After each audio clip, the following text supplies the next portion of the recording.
Mulai. Mulai tak? Yuk. Sip. Bismillahirrahmanirrahim. Assalamualaikum warahmatullahi wabarakatuh. Jangan lupa like, comment, and share, apalagi subscribe. Dukung terus channel kami Riza Manisi supaya kedepannya agar lebih baik lagi. Dan jangan lupa kritik dan saran di kolom komentar kami untuk membangun kedepannya. Terima kasih. Assalamualaikum warahmatullahi wabarakatuh.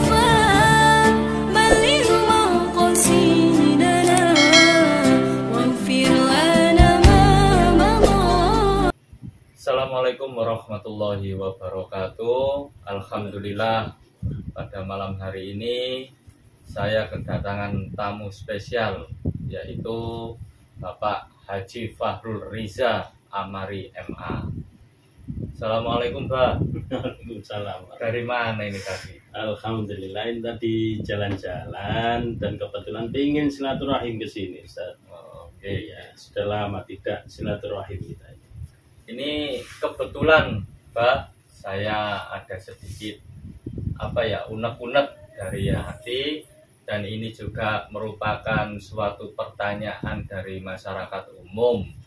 Kenapa sih, Mbak, kalau dalam urusan bisnis, urusan kekayaan, urusan dalam suatu lembaga pendidikan, baik supaya itu banyak mahasiswanya, banyak siswanya, dan itu urusan lembaga-lembaga yang lain maupun urusan bisnis-bisnis yang lain, kok identik supaya lancar, supaya cepat banyak hasilnya, itu pergi ke dukun terus dianjurkan untuk memakai tumbal.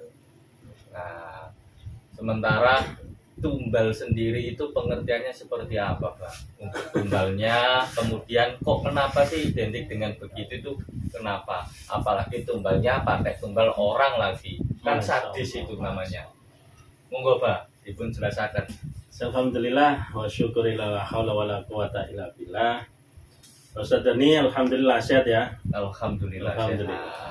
Kelihatan wajahnya ini bersinar, Ustaz Dani ini. Ya. Alhamdulillah, ini berat ini sebenarnya ini pertanyaannya ini tentang memang di era milenial ini ya, di era modern masih banyak di kalangan kita sendiri ya, orang-orang yaitu ingin mengambil jalan pintas. Ini yang jadi masalah, Ustaz Dani. Jalan pintas yang bagaimana? Ingin kaya pakai pesugihan, akhirnya tujuannya yaitu dengan memakai tumbal. Masya Allah. Bahkan biasanya yang ditumbalkan kalau memang itu sudah ada perjanjian ya, akhirnya dari keluarganya sendiri untuk jadi tumbal, karena tidak ada lagi untuk menjadi tumbal. Sedangkan tumbal sendiri itu apa sih? Kok kayaknya sangat-sangat mengerikan, ya, Ustaz ya. Tumbal sendiri yaitu benda atau makhluk yang diserahkan sebagai korban. Ya. Jadi makhluk hidup, adanya satu perjanjian ya, antara manusia ya, dengan makhluk gaib atau jin ya, adanya perjanjian, entah itu perjanjiannya untuk kekayaan ya, untuk kelancaran usaha, untuk perjanjiannya yaitu agar siswanya banyak kalau di lembaga pendidikan, kalau di dalam pabrik itu agar supaya banyak orderan ya kan. Jadi satu makhluk hidup yang diserahkan sebagai korban atau persembahan untuk satu keinginan tertentu. Ada tujuannya tertentu di situ. Nah, ini yang menjadi terkadang orang gelap mata, ambil jalan pintas, nggak tahu siapa nanti yang penting jadi tumbal atau persembahan untuk yang disembahkan kepada makhluk gaib tadi atau jin. Dengan adanya perjanjian tadi, dengan tujuan untuk apa? Untuk pribadi dia. Sebenarnya, nah ini, tanpa memakai seperti itu pun sebenarnya sudah Allah akan memberikan jalan keluar di dalam usahanya, di dalam lembaga pendidikannya.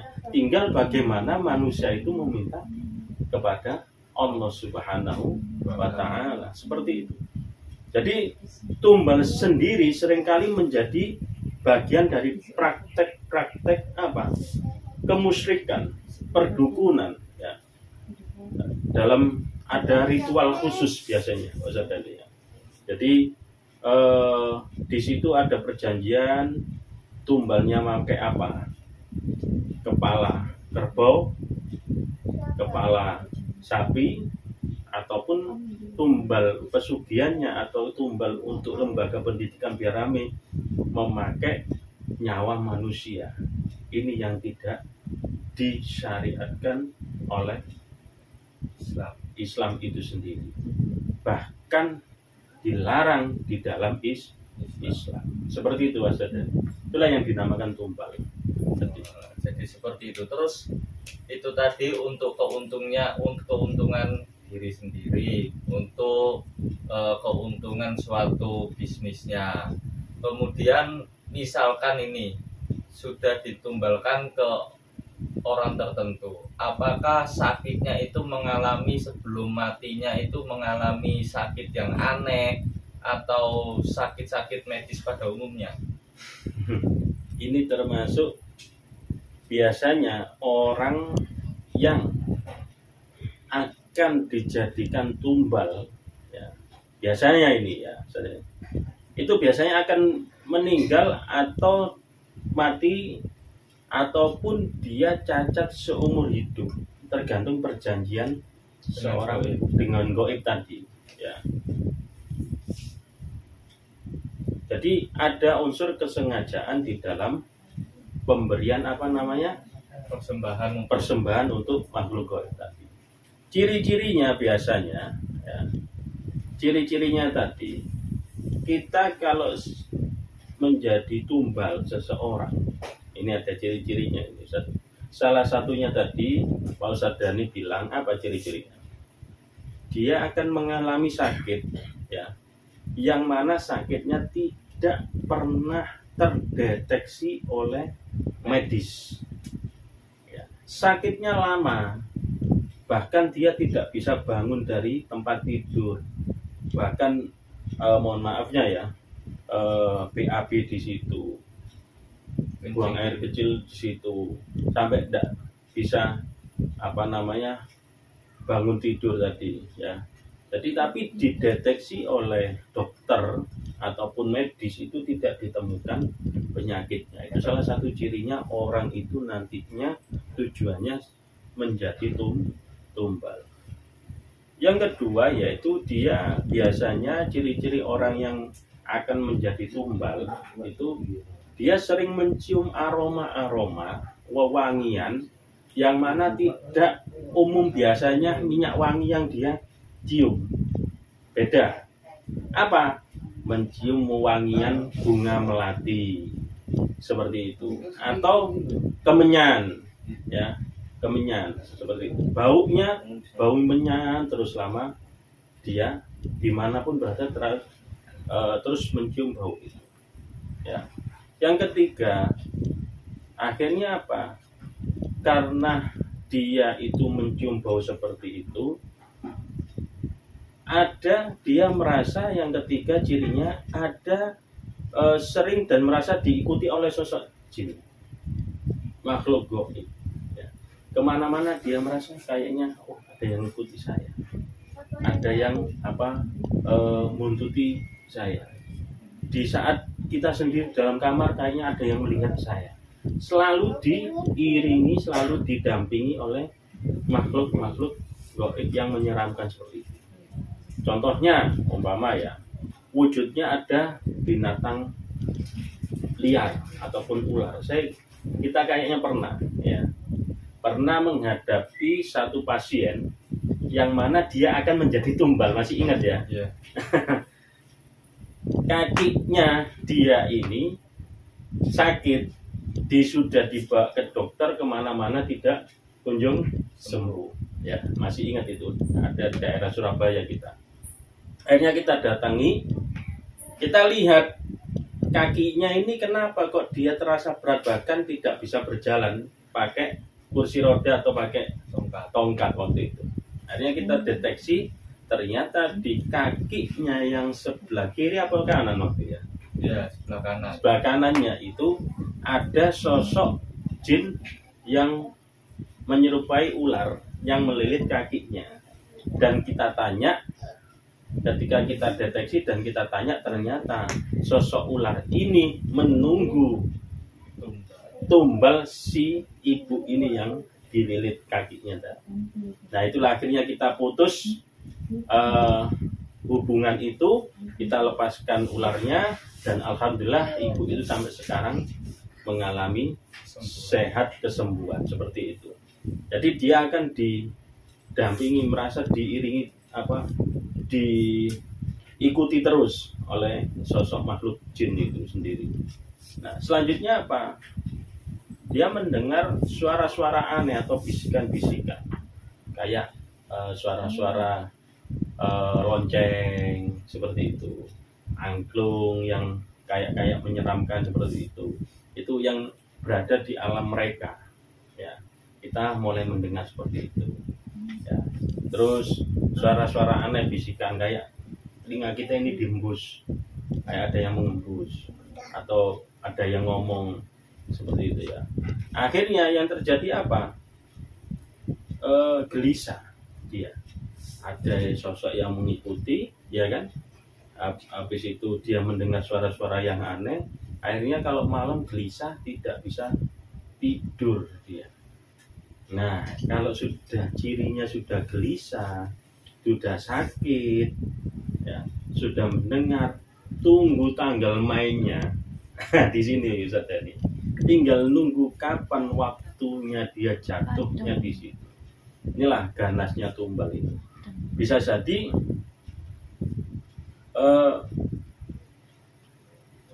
keadaan dengan dia seperti itu akhirnya apa? Dia depresi, stres, ya. Akhirnya masuk ke penyakitnya, penyakit medis. Kalau dicek ke dokter, oh orang ini tinggi, nah darah tinggi, vertigo, kolesterolnya tinggi dan lain sebagainya. Padahal tidak ada hubungannya dengan penyakit medis awalnya. Seperti itu Ustaz Dhani. Baik. Terus ini lebih jauh lagi nih Pak ya. Ketika manusia itu dijadikan tumbal, untuk rohnya si korban ini kira-kira menjadi pengikut jinnya yang menumbali itu tadi, atau seperti manusia pada umumnya? Ya, ini luar biasa pertanyaannya ya. Kita ini terdapat 3 unsur dalam diri kita: raga, jasad, roh, dan sukmo. Nah, ini yang harus kita pahami.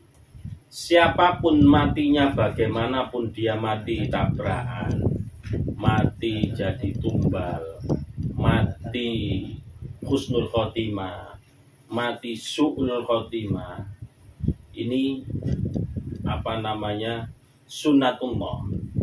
Jasad dikuburkan di alam kubur, ruh tidak ada. Ruh itu gentayangan, ini harus catat ya. Tidak ada ceritanya ruh itu gentayangan, tidak ada. Ruh sudah pasti ketika mati kembali kepada Allah ya. Inna lillahi wa inna ilaihi rojiun. Semuanya ruh akan kembali kepada Allah. Tidak ada misalnya orang mati gentayangan, orang mati jadi tumbal maka ruhnya jadi pengikutnya jin, tidak ada. Nah, yang ketiga ini sukmo. Sukmo inilah yang mana dari kecil mengikuti kita sampai kita meninggal. Ini ada namanya alam kasukman ya. Alam kasukman ini masih ada di dunia. Seperti itu Ustaz. Nah, sukmo inilah yang nantinya biasanya yang masih berada di sekeliling kita ini. Seperti itu. Jadi ada sukmo inilah yang masih tinggal di dunia. Kalau ruh kembali kepada Allah, ke alam ruh sana. Kalau sukmo ini biasanya yang matinya tidak wajar, maka biasanya ini dalam kutip ya, sukmo inilah yang akhirnya harus disempurnakan. Seperti itu. Itu Ustaz Dani. Jadi seperti itu. Terus ini lebih menarik lagi nih, pertanyaannya semakin mendalam. Kemudian ketika suatu perusahaan menggunakan tumbal, apakah ada masa berlakunya? Maksudnya untuk satu orang tumbal itu kejayaan selama 1 tahun, 2 orang 2 tahun, dan seterusnya berkelipatan. Apakah seperti itu, Pak? Biasanya bukan kelipatan, tapi itu biasanya sesuai perjanjian di awal. Dalam 1 tahun minta tumbal 1 kali, seperti itu. Tidak harus satu, dia biasanya tumbal 1 kali dikasih 2, enggak seperti itu. Ya, tapi nah karena itu sesuai perjanjian, ada take and give. Ada take and give ya. Ketika kita memberi, maka kita akan menerima. Seperti ada menerima, ada pemberian ya. Jadi perjanjian itu, jika kamu melaksanakan perjanjian yang sudah kita sepakati, ketika umpama tiap bulan Suro, 1 Suro, atau bulan Muharram umpama, atau bulan apapun perjanjiannya, kita harus menyerahkan tumbal itu sebagai persembahan kita, maka itu nanti kita mendapatkan apa yang kita inginkan di situ. Kalau tujuannya pesugihan, maka kita akan mendapatkan apa yang menjadi tujuan kita, yaitu kaya raya. Gak umum kayanya. Kalau untuk dagang, raminya gak umum. Untuk usaha, raminya gak umum. Seperti itu. Untuk pabrik juga seperti itu. Untuk sekolah, untuk lembaga pendidikan, sama halnya juga seperti itu. Tapi, nah ini ada tapinya. Ketika tumbal itu sudah tidak lagi diberikan oleh si pelaku ini, ya, ini yang jadi masalah. Hati-hati, ya, hati-hati. Bisa jadi keluarga si pelaku ini yang akan menjadi tumbal. Ada cerita di salah satu rumah di Surabaya, ya, yang sangat terkenal sampai sekarang ini, yang sangat fenomenal. Rumah hantu Darmo. Itu sama, rumah hantu Darmo. Dia pesugihan juga. Ya, sehingga rumahnya bangun rumah besar, dan akhirnya apa? Ceritanya, konon ceritanya yang pernah saya dengar gini, rumah hantu Darmo itu anaknya jadi tumbal, ya, meninggal, ya, terus disusul keluarganya, istrinya, sampai dia sendiri akhirnya meninggal dunia seperti itu. Karena apa? Menyalahi aturan dalam persembahan tadi. Bahayanya seperti itu. Terus apakah misalnya ini saya pakai pesugihan tunggal, apakah ketika sudah mencapai sesuai yang saya inginkan, untuk memutuskannya itu semudah kita perjanjian di awal atau ada step by stepnya? Biasanya kalau dari pengalaman ya ini ya, tidak bisa diputus begitu saja. Ya. Kok enak, mari takei, ya. Kok delala, saya juga mendapatkan nikmatnya, ya. Yang memberi ini kan mendapat nikmatnya, nggak usah nyari korban tapi sudah dikasih korban. Nah, karena sama-sama saling menguntungkan, di sini tidak sulit untuk kita memutuskan seperti itu. Pasti nanti yang terjadi akan kena dirinya sendiri, si pelaku ini pasti itu nanti. Ya, sulit nanti untuk begitu saja untuk memutuskan, kecuali apa? Ada masa perjanjian itu. Tapi, nah ada tapinya, ada masa perjanjian hanya 10 tahun selesai kita. Setelah 10 tahun, jangan harap kekayaan itu akan tetap kepada kita. Akan habis. Si pelaku tadi akhirnya sudah selesai sakit. Untuk pengobatan, biaya pengobatan, rumah jual sana, rumah sana dijual, tanah yang sana dijual. Ya.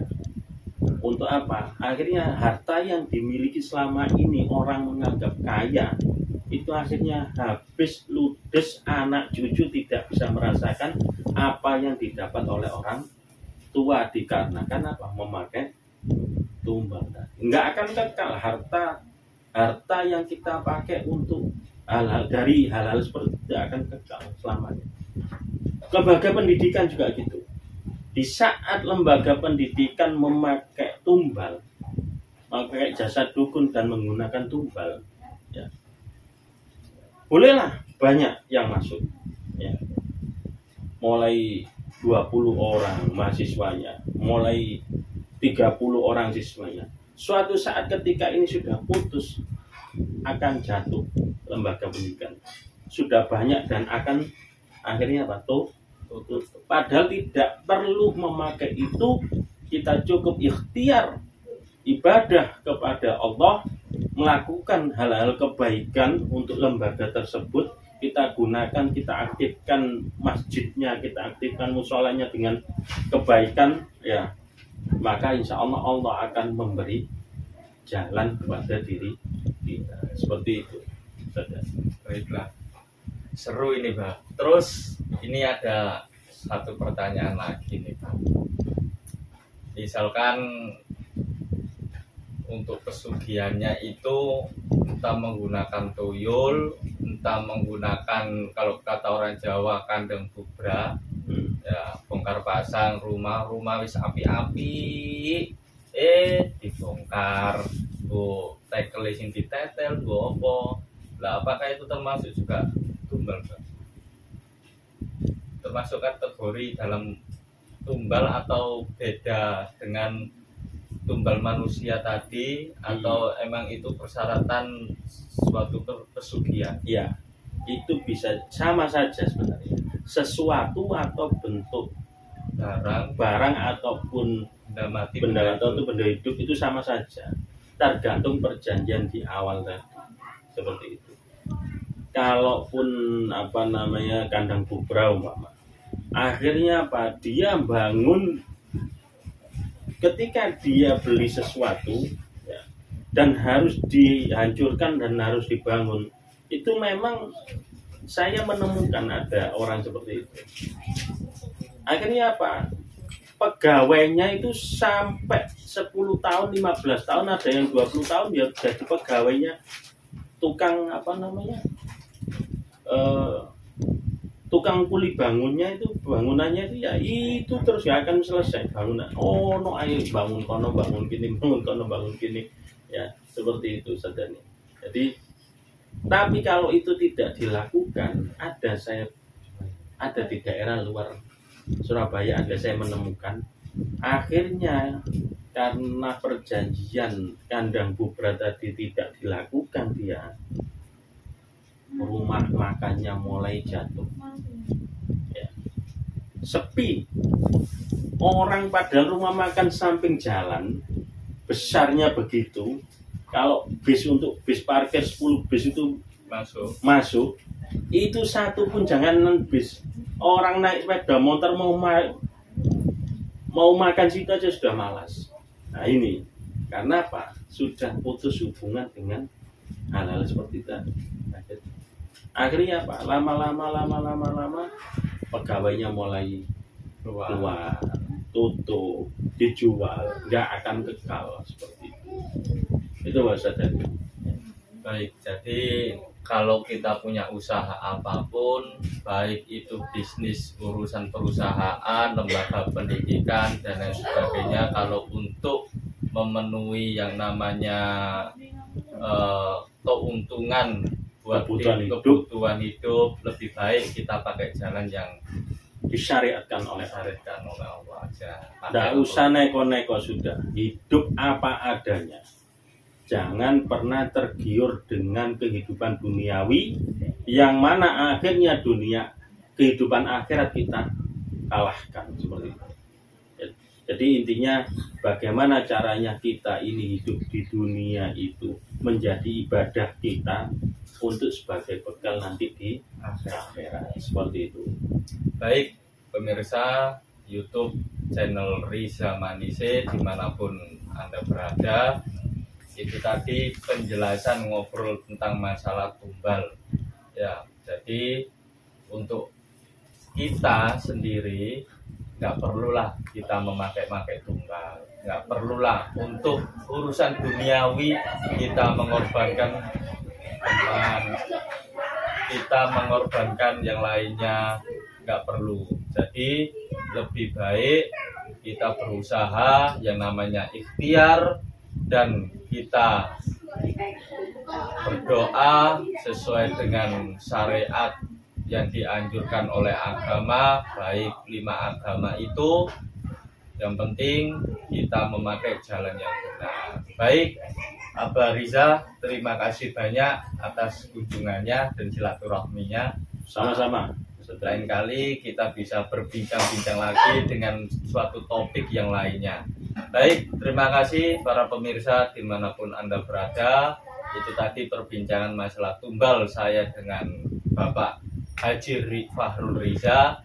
Semoga kita semua tetap dalam lindungan Allah Subhanahu wa Ta'ala. Dan jangan lupa untuk selalu bersolawat kepada junjungan kita Nabi besar Muhammad Sallallahu Alaihi Wasallam. Saya akhiri, wabillahi taufiq wal hidayah. Assalamualaikum warahmatullahi wabarakatuh. Waalaikumsalam warahmatullahi wabarakatuh.